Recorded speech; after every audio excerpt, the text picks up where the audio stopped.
Hai guys, kembali bersama saya Sansun Chandra, founder dan CEO dari Iwan Accessories di Weekly Update Cryptocurrency.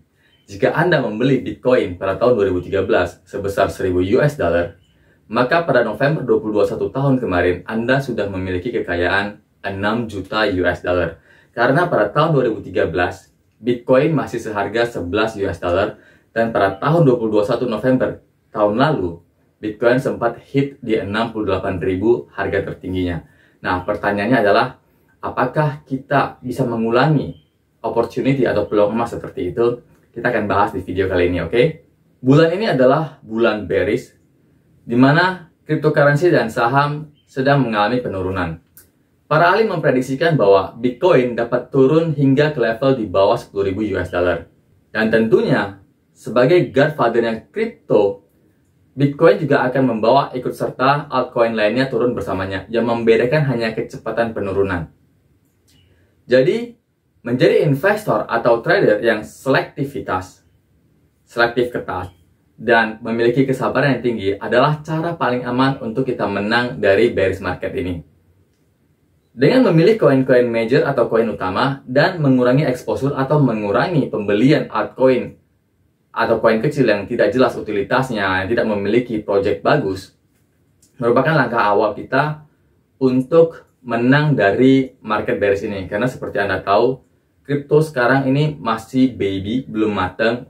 Jadi altcoin yang memiliki spekulatif yang tinggi itu sangat berbahaya pada saat ini, terutama pada krisis kripto saat ini. Nah, pertanyaan utamanya adalah, kapan koreksi besar-besaran itu terjadi? Oke, dan sekarang kita akan melihat Bitcoin dan Ethereum sebagai cryptocurrency terbesar nomor 1 dan nomor 2 saat ini telah turun sekitar 60% dari bulan November, yaitu sejak harga tertinggi sepanjang masa mereka, di mana Bitcoin mencapai 68.000 US dollar pada bulan November, dan hari ini harganya di bawah 29.000 US dollar, sedangkan Ethereum mencapai harga tertinggi sepanjang masanya 4.600 US dollar pada bulan November, dan hari ini di bawah 1.800 US dollar. Nah, ini adalah koreksi yang sangat besar. Namun pertanyaan besar kedua adalah, apakah Bitcoin dan Ethereum bisa jatuh lagi dari level yang sekarang? Karena sekarang aja udah turun sekitar 60% gitu loh. Ya, nah kita akan bahas kedua pertanyaan tersebut satu persatu. Kita akan bahas dulu tentang apakah Bitcoin dan kawan-kawan bisa turun lagi, padahal sekarang aja sudah turun sekitar 60% sejak November 2021. Oke, kita akan bahas di video weekly update yang sebelumnya. Kita sudah membahas bahwa crash crypto saat ini sangat mirip dengan crash.com tahun 2000-an. Jika kita lihat chart di sini, adopsi crypto dan blockchain ini mengikuti adopsinya .com tahun 2000-an. Anda lihat chartnya itu sangat mirip sekali. Dan di crash.com ada sebuah perusahaan energi yang bernama Enron menjadi sorotan dunia karena dipuji sebagai perusahaan paling inovatif dengan kecepatan kenaikan harga sahamnya yang sangat luar biasa, sangat cepat. Dan di tahun 2022 ini kita ada Luna yang dianggap sebagai project crypto paling inovatif dengan kenaikan harga koin Luna yang sangat cepat juga. Enron naik dengan cepat pada tahun itu, pada tahun 2000-an, namun juga hancur dengan cepat dengan cara yang spektakuler. Begitu juga di tahun ini, Luna naik dengan cepat dan juga hancur dengan cepat hanya karena USD-nya. Itu merupakan hal yang sangat spektakuler juga. Di sini kita bisa melihat bahwa keruntuhan Luna memberikan kita satu gambaran sejarah yang akan terulang, di mana wipeout.com akan diadopsi oleh kripto saat ini. Oke, ada dua kejadian di crash.com yang diyakini para ahli akan diadopsi kripto saat ini setelah kejadian Luna yang diyakini adalah Enron pada tahun 2000-an. Kejadian pertama adalah di saat crash.com muncul peluang emas di mana kita bisa membeli saham seperti Amazon.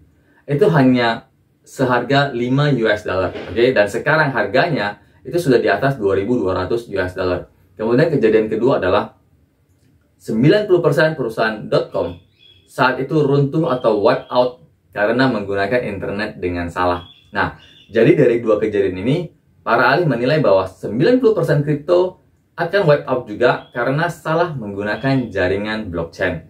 Dan itu berarti harga bisa turun lebih rendah lagi hingga terjadi pemisahan antara gandum dengan sekam. Maksudnya apa? Maksudnya adalah di proses krisis kripto ini akan terjadi pemisahan antara koin-koin yang memiliki utilitas jelas, memiliki project yang berkualitas tinggi, dan kita sebut sebagai the best of the best coin, dengan koin-koin yang jelas.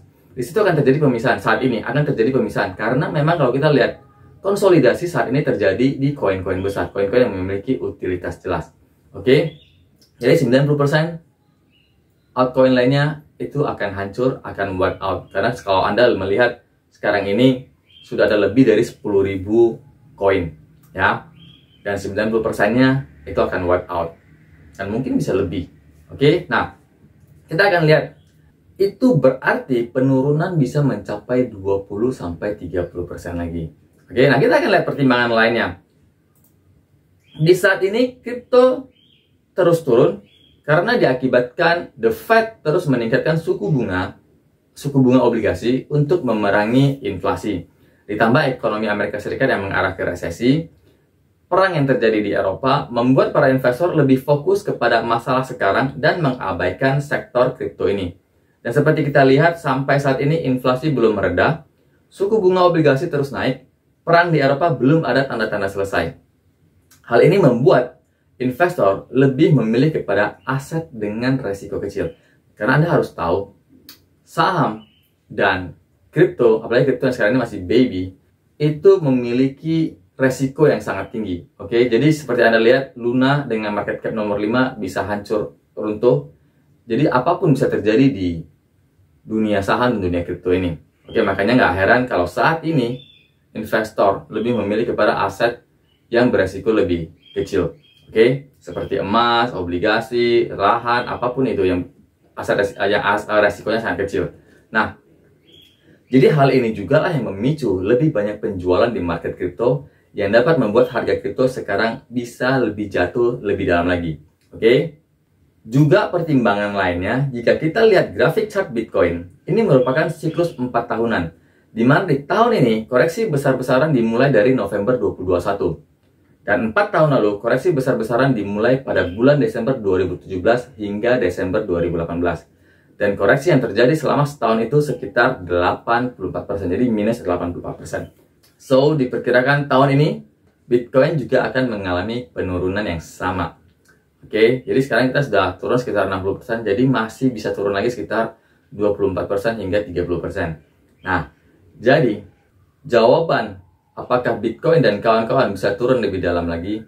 Yes, bisa turun lebih dalam lagi sekitar 20-30%. Oke, nah pertanyaan utamanya adalah kapan dimulainya proses bottoming ke end bottom, yaitu proses menuju ke titik terbawah. Oke, para ahli memperkirakan bahwa Memorial Day Amerika Serikat, yaitu hari memperingati Hari Pahlawan yang diperingati setiap hari Senin di akhir bulan Mei setiap tahunnya, yaitu kalau tahun ini tanggal 30 Mei, akan menjadi titik dimulainya koreksi besar-besaran. Selama event libur Memorial Day ini, kita bisa melihat bahwasanya volume market Bitcoin turun dengan drastis. Dan selama liburan, investor institusi tidak melakukan trading, ditambah informasi di mana para pemain besar yang biasa kita sebut sebagai paus yang memiliki Bitcoin yang banyak, mulai memindahkan Bitcoin mereka dari wallet mereka ke bursa, yaitu ke wallet exchange. Itu artinya mereka sudah siap-siap untuk jualan, oke? Nah, dan ini akan memicu perubahan harga yang akan sangat besar, yaitu penurunan harga yang sangat besar. Kita juga bisa melihat bahwa di video saya sebelumnya, saya sering mengatakan bahwasanya Bitcoin sejak awal tahun mulai mengikuti pergerakan saham, terutama saham teknologi. Namun, hari Kamis dan Jumat, teknologi stock dan growth stock Amerika Serikat itu mengalami kenaikan, namun Bitcoin tidak mengikuti pergerakan tersebut. Nah, jadi di sini sudah menandakan bahwasanya Bitcoin dan kawan-kawan akan mengalami sebuah krisis yang lebih dalam lagi, penurunan yang lebih dalam lagi. Oke? Dan memang hal ini dipicu oleh Luna, karena menurut para ahli, di awal bulan 5, memang Bitcoin itu akan turun, tapi tidak secepat ini. Bitcoin di awal bulan 5 itu diprediksikan bahwa Bitcoin akan turun ke level 30.000 US dollar. Itu pun untuk beberapa minggu sampai bulan 6 gitu loh. Jadi dia akan konsolidasi dulu di 35.000 US dollar. Namun Luna, keruntuhan Luna memberikan pukulan yang mengubah arah gerakan chart Bitcoin dan kawan-kawan, sehingga hanya dalam waktu hitungan hari Bitcoin tembus hingga ke level $30.000, yang diperkirakan level $30.000 itu akan menjadi support yang kuat untuk dia mantul kembali dan rally ke atas. Namun ternyata Luna mengubah segalanya sehingga Bitcoin itu sekarang bisa tembus di level di bawah 30.000 US dollar. Nah, jadi ini sudah ada tanda-tanda bahwasanya memang koreksi besar-besaran akan dimulai pada hari ini. Tinggal 30 Mei, Memorial Day.